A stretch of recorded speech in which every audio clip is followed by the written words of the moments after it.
Good afternoon student, कैसे हैं आप लोग? Very good. मेरा नाम रिजवाना शेख है। मैं आज आपको हिंदी विषय पढ़ाने वाली हूँ। तो चलिए हम पढ़ते हैं। आज की डेट बताएंगे कोई? दिनांक बताइए, बताएं किसी को। ओके, 3 अगस्त 2021। विषय, हमारा विषय क्या है? हिंदी।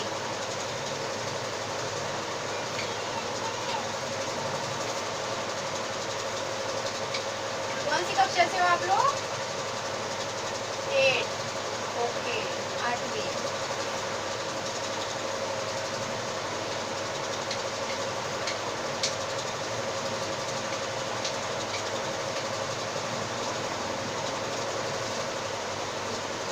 तो हम 8वीं कक्षा के अंतर्गत हिंदी इस विषय के अंदर एक पाठ पढ़ेंगे जिसका नाम है मेरे रजा साहब, पाठ नंबर 7।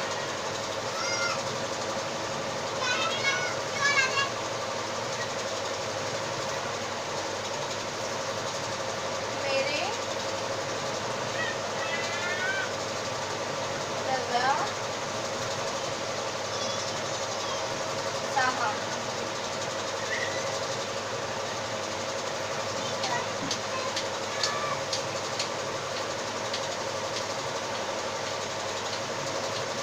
तो ये हमारा पाठ है मेरे रजा साहब। मेरे राजा साहब नहीं है, मेरे रजा साहब।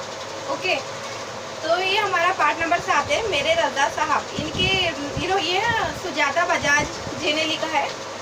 यह एक संस्मरण है जो मेरे रजा साहब यानी कि रजा साहब, ये एक बहुत ही प्रसिद्ध चित्रकार थे, जो बहुत जाने माने थे। इन्हें बहुत ही ये शोहरत वाले थे। ये एक प्रसिद्ध चित्रकार होने के बावजूद भी ये हमेशा बहुत ही मतलब मानवता भरे इंसान, व्यक्तित्व रखने वाले इंसान थे। कभी भी किसी के अंदर भेदभाव नहीं करते थे। और सबसे बड़ी बात ये थी कि वो कोई भी धर्म के बारे में कुछ उल्टा सीधा नहीं बोलते थे और सभी धर्म को मानते थे। धर्म मानने वाले एक व्यक्तित्व रखने वाले ये इंसान थे जिसका नाम है रजा साहब। रजा नाम था, हैदर रजा नाम था इनका। तो इनका संस्मरण लेखिका सुजाता जी ने लिखा है। हमने इनके संस्मरण के अंदर उन्होंने इनके बारे में बताया है। तो हम चलिए पढ़ते हैं। पहले तो हम इनका परिचय देखेंगे सुजाता जी का। जन्म 1958, जयपुर राजस्थान। सुजाता जी का जन्म 1958 में जयपुर में हुआ है, राजस्थान के जयपुर में हुआ है। परिचय, सुजाता बजाज जी एक प्रसिद्ध चित्रकार थी। सुजाता बजाज जी भी एक लेखिका होने के बावजूद भी एक प्रसिद्ध चित्रकार थी। आजकल आप पेरिस में रहती है। आपके चित्र एवं मूर्तिकला भारतीय रंग में डूबी हुई रहती थी। वे एक चित्रकार थी और मूर्तिकला वगैरह में हमेशा डूबे रहते थे। आपके चित्र एवं मूर्तियाँ प्राचीन संस्कृति एवं कला की छाप दिखाई पड़ती है। आपने अपनी कला में ऐसी दुनिया का सृजन किया है जिसमें सादगी भी है और रागनी भी, खुशी भी है और प्रेम भी और गम भी। सुजाता जी एक लेखिका होने के बावजूद एक बहुत ही प्रसिद्ध चित्रकार थी। वो चित्रकला निकालती थी, पेंटिंग वगैरह करती थी। वे गणेश जी की सबसे ज़्यादा पेंटिंग करती थी। भगवान गणेश जी जो है, तो उनकी चित्रकला सबसे ज़्यादा करती थी, इसीलिए वो बहुत ज़्यादा प्रसिद्ध थी। पर इनके हम देखेंगे इनकी प्रमुख कृतियाँ क्या है। सुजाता जी द्वारा बनाए गए गणेश जी के चित्रों पर आधारित एक पुस्तक प्रकाशित। जैसे मैंने आपको बताया कि गणेश जी से इन्हें बहुत लगाव था। ये अपने कई ज़्यादा ऐसे चित्र थे जो उन्होंने गणेश जी की मूर्तियों के ऊपर ही निकाला है। गणेश जी की आकृतियाँ वगैरह पेंटिंग वगैरह करती थी। तो इन्होंने एक पुस्तक भी लिखा है, इनकी पुस्तक भी प्रकाशित हुई है गणेश जी के चित्र पर। गद्य संबंधी हम देखेंगे।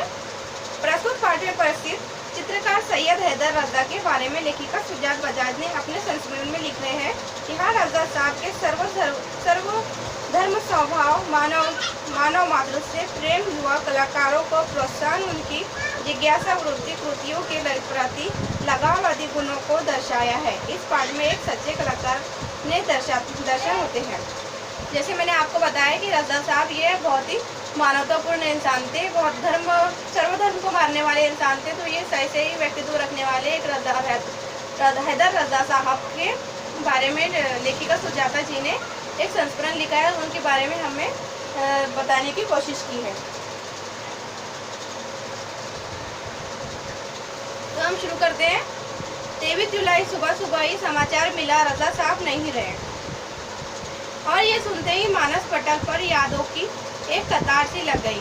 लेखिका कहती है कि सुबह सुबह ही 23 जुलाई को उन्हें एक समाचार मिला है कि रजा साहब नहीं रहे, मतलब उनका निधन हो गया है। उनको ये खबर मिली, बहुत ही दुखद घटना हुई है कि उन्हें मतलब सुबह सुबह ही वो जब 23 जुलाई को उठी है तो उन्हें एक खबर मिली है कि वो जो रजा साहब जिसके वो बहुत ही मतलब जो बहुत मानती थी, जिनकी बहुत बनती थी, वो दोनों भी चित्रकार थे।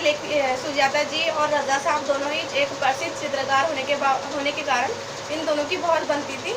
और एक दिन उन्हें ये बात मिली है, सुनने को मिली है कि रजा साहब अब नहीं रहे। फिर फरवरी की बात है, मैं दिल्ली पहुंची थी अपनी गणपति प्रदर्शनी के लिए। सोच रही थी कि रजा साहब शायद अपनी व्हील चेयर पर मेरी प्रदर्शनी के उद्घाटन के अवसर पर आ जाए, पर उस रात कुछ अनहोनी सी हुई। उस रात रजा साहब सपने में आए, मुझे उठाए, हमने बातें की शो के लिए कि मुझे उन्होंने शुभकामना दी और कहने लगे, सुजाता एक बार मुझे मिलने आ जाओ। लेखिका कहती है प्रदर्शनी के लिए फिर मैं फरवरी में गई। तो फरवरी की बात है, मैं दिल्ली पहुंची थी अपने गणपति प्रदर्शन के लिए। सोच रही थी कि रजा साहब शायद अपनी व्हील चेयर पर मेरे प्रदर्शनी में आए और मुझे कहे। और फिर उन्हें एक सपना आया है उद्घाटन के अवसर पर आ जाए, पर उस रात कुछ अनहोनी सी हो गई। और वे कहती है कि उस रात कुछ अनहोनी सी हो गई है। उस रात रजा साहब सपने में आए, मुझे उठाया, हमने बातें की। रजा साहब उनके सपने में आए, उन्हें उठाया और वो कहती है कि हमने बातें की। शो के लिए मुझे उन्होंने शुभकामनाएं दी और कहने लगे, वे कहती है कि शो के लिए भी रजा साहब ने उन्हें शुभकामनाएं दी और वे कहने लगे, सुजाता एक बार मुझे मिलने आ जाओ। और वे सपने में ही उन्हें कहने लगे कि सुजाता एक बार मिलने आ जाओ। यानी कि अपने को अगर कोई अब किसी से अपना बहुत ज़्यादा लगाव हो और वो किसी दुख में हो तो हमें आभास होता है कि कोई अपना है जो तकलीफ में है और हमें आवाज़ दे रहा है। तो ऐसे ही लेखिका को भी आभास हुआ है कि जिसे वो इतने अच्छी तरह जानती थी, जो एक प्रसिद्ध चित्रकार थे, जिनके साथ में वो मिलजुल कर काम किया करती थी। आगे हम पढ़ेंगे कि वो किस तरह चित्रकार के साथ में मतलब किस तरह वो उनसे मिली थी और किस तरह उनका काम शुरू हुआ है चित्रकला वगैरह का, और वो किस तरह एक प्रसिद्ध चित्रकार बनी है और दोनों एक दूसरे के साथ में किस तरह घुल मिल गए थे और अपना काम करने लगे थे। तो उन्हें आभास हुआ है कि चित्रकार साहब जो हैदर रजा साहब है उन्हें याद कर रहे हैं और उन्हें मिलने के लिए बुला रहे हैं।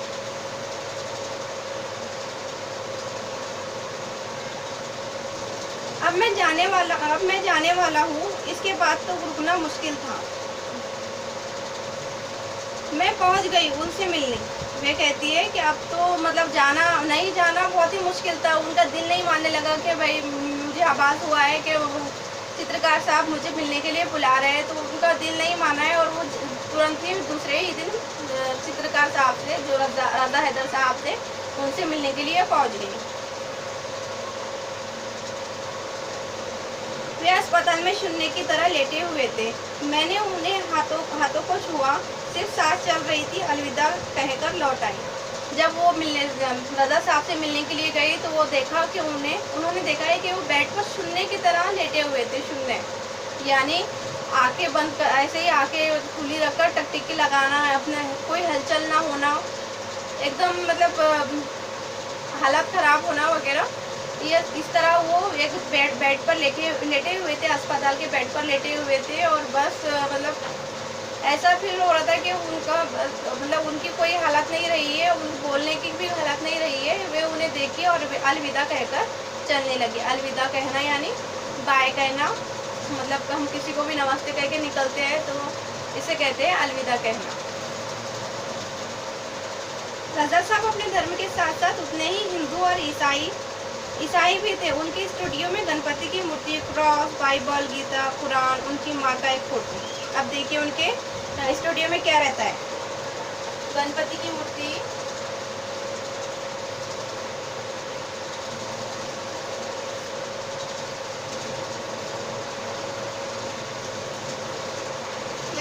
स्वाध्याय लेखन में करना है बाइबल, इसलिए मैं आपको लिखकर बता रही हूँ। कुरान और उनके माँ की फोटो।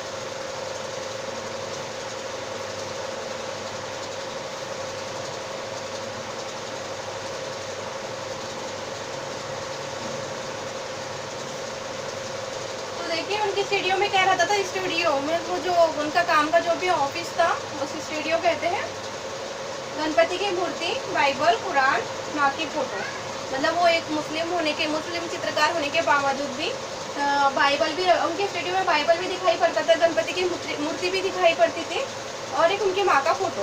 मतलब गणपति की फोटो, कुरान, बाइबल और इनकी माँ की फोटो, ये सब उनके लिए एक समान थे। वो किसी भी धर्म के लिए कुछ मतलब भेदभाव नहीं करते थे, वो सभी धर्म को एक समान मानते थे। इसीलिए ये सभी धार्मिक चीज़ें उनके स्टूडियो में एक साथ रखी हुई थी।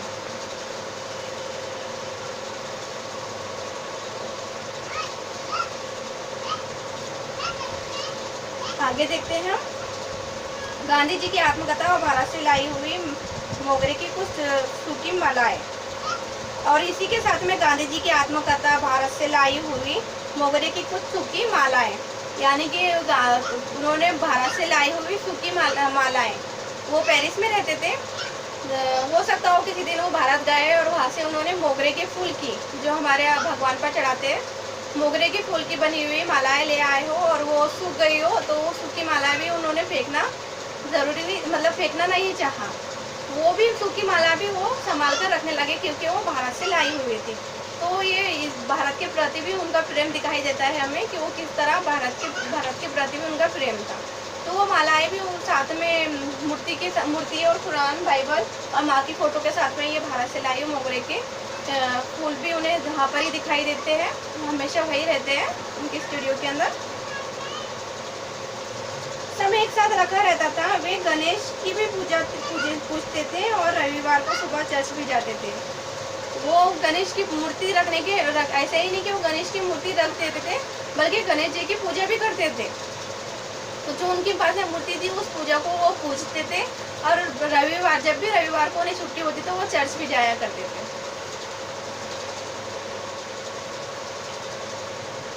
एक दिन जहांगीर आर्ट गैलरी में प्रदर्शनी देखते हुए किसी ने कहा, जहांगीर आर्ट गैलरी यह मुंबई के अंदर है। किसी ने कहा, अरे ये तो एस.एच. रजा है। एस.एच. रजा यानी सैयद हैदर रजा।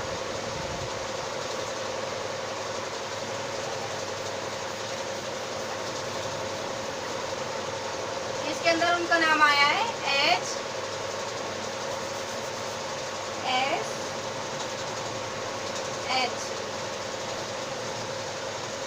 रजा, सैयद हैदर रजा।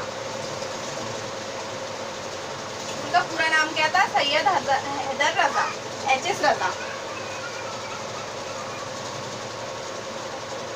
एक दिन जहांगीर आर्ट गैलरी में प्रदर्शनी देखते हुए किसी ने कहा, अरे ये तो ऐसे रजा है।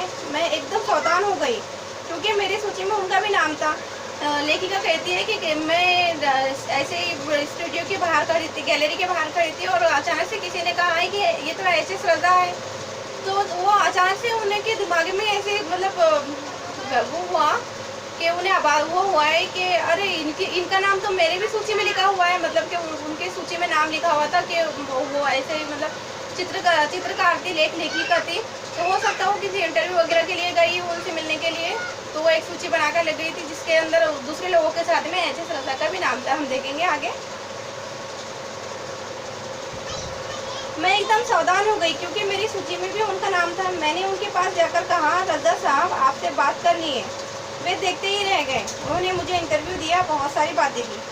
वे उनके पास में गई और उन्हें कहा कि रजा साहब मुझे आपसे बात करनी है। तो वो देखते ही रह गए और मैंने उनसे कहा कि मुझे आपका इंटरव्यू लेना है। इंटरव्यू यानी मुलाकात।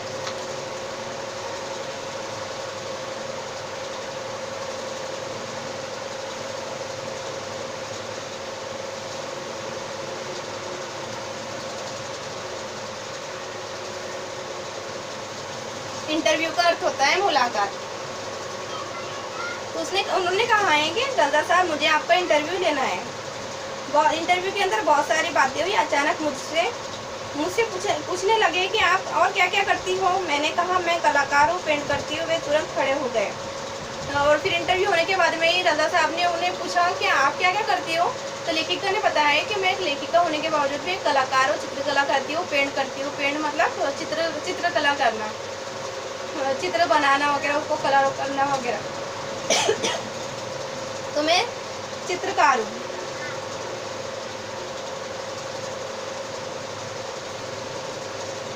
वे तुरंत उठकर खड़े हो गए और कहने लगे चलो तुम्हारा काम देखते हैं। मतलब वो इतने प्रसिद्ध कलाकार होने के बावजूद भी लेखिका उनके पास में इंटरव्यू के लिए गई थी, फिर भी वे कहते हैं कि चलो देखते हैं तुम्हारा काम क्या है। इससे पता चलता है कि वो किस व्यक्तित्व के इंसान थे।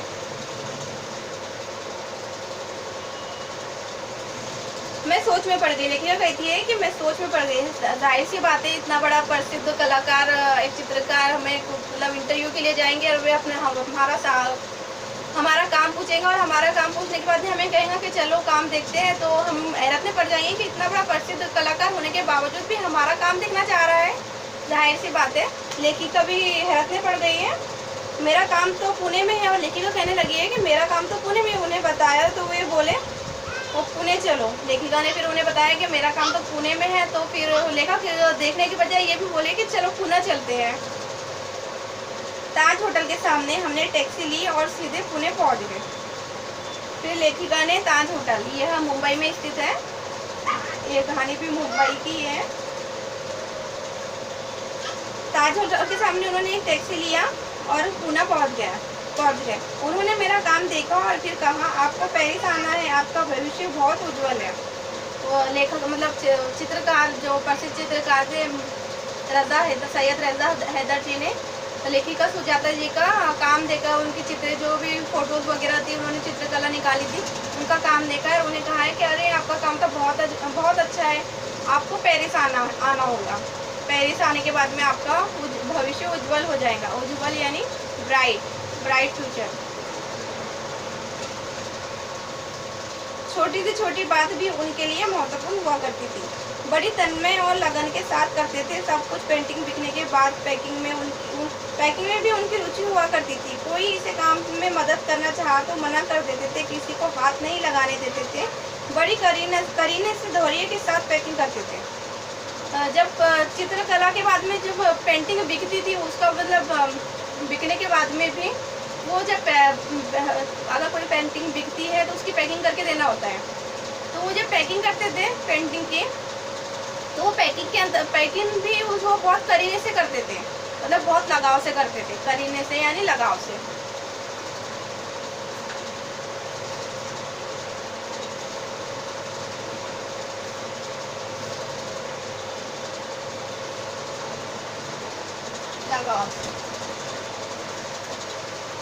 मतलब बहुत ध्यान से, बहुत दिलचस्प से वे मतलब चित्रकला बिकने के बावजूद भी वे पैकिंग बहुत दिल से करते थे। वो बोलते थे कि ये बेटी ससुराल जा रही है तो उसे अच्छे से विदा करो। यानी तो पेंटिंग उनके लिए, वो चित्र से भरी पेंटिंग उनके लिए चित्रकला बेटी के समान थी। वो बेटी के समान अपने चित्र को मानते थे। वे कहते थे कि अगर बेटी ससुराल जा रही है तो उसे अच्छे से विदा करो। इसीलिए वो अच्छे से पैकिंग करके बेटी की तरह एक चित्र को विदा करते थे, यानी कि बेचते थे। लड़की ससुराल जा रही है तो संभाल कर भेजना। मैंने आपको बताया कि लड़की वो चित्र को लड़की के समान समझते थे। जब वे किसी को पत्र लिखते या कुछ और लिखते तो मत पूछिए, हर शब्द हर पंक्ति को नाप तोल कर लिखते। फूल उन्हें बहुत प्यारे लगते थे। जब भी वो किसी को खत लिखते या कुछ पंक्तियाँ लिखते हैं तो बहुत ही नाप तोल कर लिखते थे, यानी बहुत ही देख कर सोच समझ कर लिखते थे। नाप तोल कर यानी सोच समझ कर।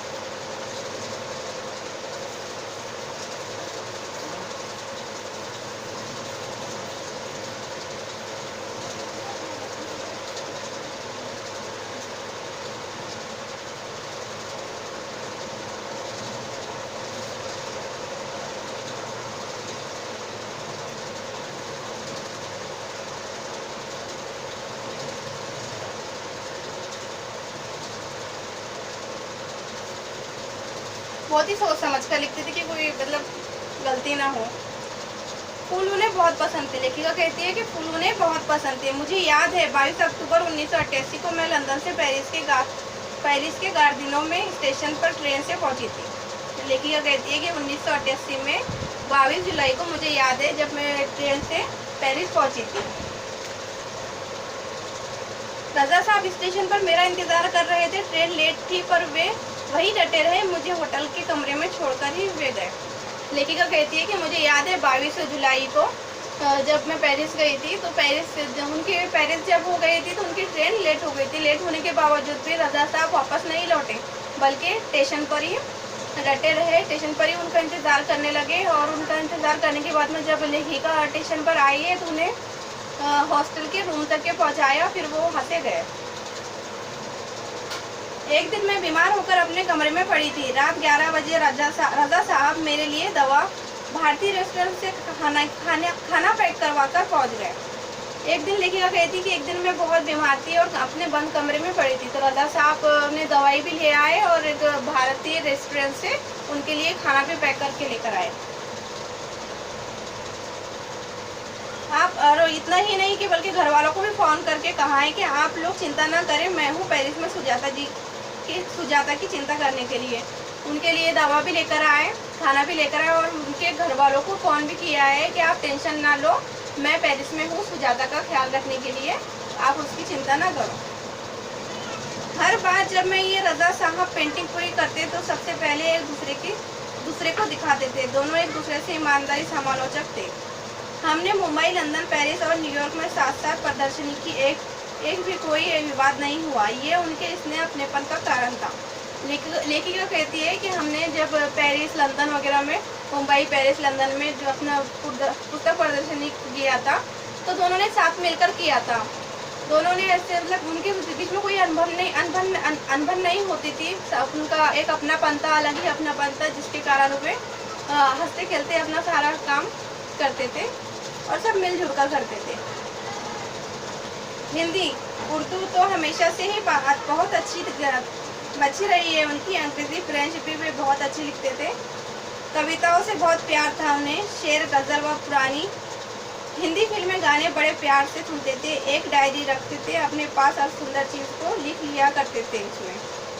वे कहती है कि वो उर्दू, हिंदी तो बहुत ही अच्छी तरह जानते थे, बोलते थे और इसकी बजाय वो फ्रेंच भी जानते थे और फिल्मी पुराने गाने सुनते थे, कविताएं पढ़ते थे, ये सब उनका शौक था। और कोई अपने पास में एक डायरी भी रखा करते थे और कोई अच्छी बात हो तो उसे लिख लिया करते थे। हम सभी को आदत होती है अपने पास में एक डायरी रखने की और अपने जो भी अपने जीवन में घटित अच्छी घटनाएं हो या कुछ हो, अच्छी बातें हो तो हम लिख लेते हैं। इसी प्रकार लेखक को भी चित्रकार हैदर जी को भी आदत थी कि वो अपने जीवन में जो भी बातें होती थी, जो भी उन्हें अच्छी बातें मिलती थी, जिससे मतलब कविता वगैरह करते थे और जहाँ भी उन्हें ऐसा लगता था कि ये अच्छी बातें लिखने के लायक है तो वो अपनी डायरी में लिख लिया करते थे। मेरी बेटी हेलेना बहुत खूबसूरत हिंदी बोलती थी तो उन्हें बहुत गर्व होता था। वे हमेशा उसके साथ शुद्ध हिंदी में बोलते थे। लेखिका सुजाता जी की एक बेटी है जिसका नाम है हेलेना। वो बहुत शुद्ध हिंदी बोलती थी। लेखिका कहती है कि वो मेरी बेटी हेलेना बहुत शुद्ध हिंदी बोलती थी। इसी बात पर रजा साहब को बहुत गर्व होता था और वे भी उसके साथ में शुद्ध हिंदी बोलते थे, शुद्ध हिंदी में बात करते थे।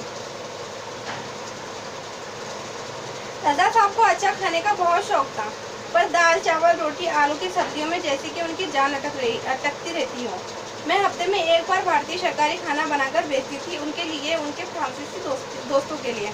रजा साहब को अच्छा खाना तो बहुत पसंद था, लेकिन दाल, रोटी, चावल और आलू की सब्जी में उनकी जान अटकी रहती थी। तो लेखिका कहती है कि हफ्ते में एक बार मैं उनके लिए घर से खाना बनाकर भेजती थी, बल्कि उनके लिए ही नहीं, उनके फ्रांसीसी दोस्त जो भी थे उनके साथ में, उनके लिए भी वो खाना बनाकर भेजती थी। रजा साहब के कुछ पुराने फ्रांसीसी दोस्त को उनके जाने की खबर देने गई तो फिर उससे एक बार उनकी दीवारों पर रजा साहब की काफ़ी सारी कृतियाँ देखने का मौका मिल गया। मैं हमेशा कहती, रजा साहब आप मेरे कृति देखने का मौका मिल गया, उनकी कृति देखने का मौका मिल गया। मैं हमेशा कहती थी, रजा साहब आप मेरे एंजल गार्जियन हैं।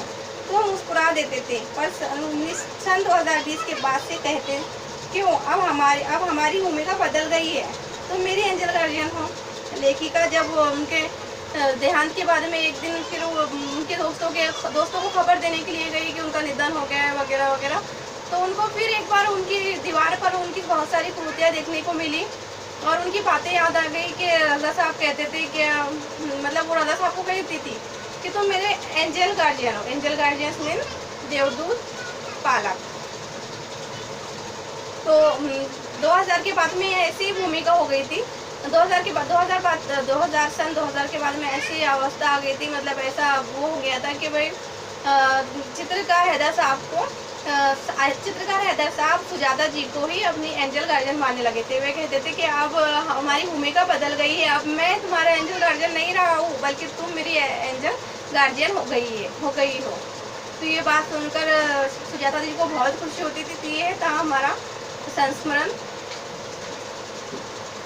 रज़ा साहब के ऊपर, जिसने जो लेखिका सुजाता जी ने इस पाठ के अंदर बताया है, उनकी जीवनी उस पर प्रकाश डाला है। तो आप लोग को अच्छी तरह समझाऊंगा।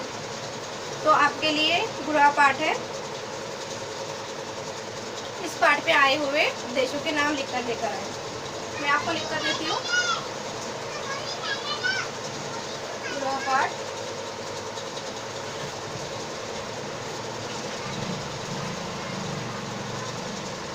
इस संस्मरण में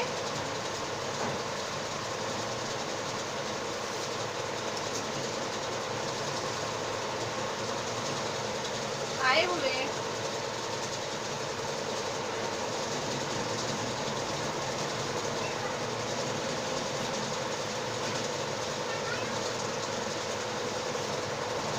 देशों के नाम